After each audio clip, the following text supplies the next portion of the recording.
యోహాను సువార్త 12వ అధ్యాయము 43వ వచనములో ఇక్కడ రాయబడినటువంటి వాక్యం ఏమని చెప్తుందంటే, వారు దేవుని మెప్పు కంటే మనుషుల మెప్పును ఎక్కువగా అపేక్షించిరి అనేటువంటి మాటను మనం చూస్తా ఉన్నాం. ఈ రోజున మనిషి యొక్క స్వభావం ఏమైపోతుందంటే, మనుషులు మనల్ని మెచ్చుకోవాలని మనం తాపత్రయం పడతా ఉన్నారు. మనుషులు మెచ్చుకోవాలని ఏవేవో రీల్స్ చేస్తూ ఉన్నారు, ఏదో ఎన్నో రకాలుగా ప్రయత్నాలు చేస్తూ ఉన్నారు.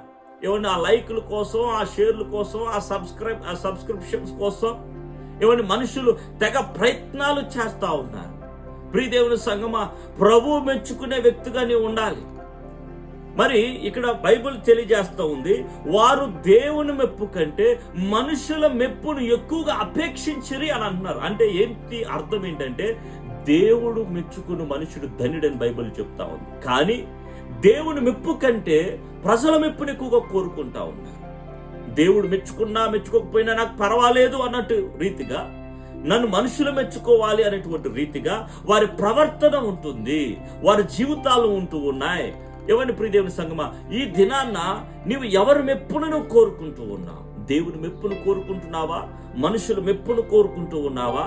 ఎవరు నేను గణపరచాలని కోరుకుంటున్నావు? దేవుడు నేను గణపరచాలని కోరుకుంటున్నావా?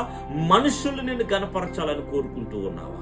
నీవు ఏమి అపేక్షిస్తూ ఉన్నావు? ఏమి అపేక్షిస్తున్నావు?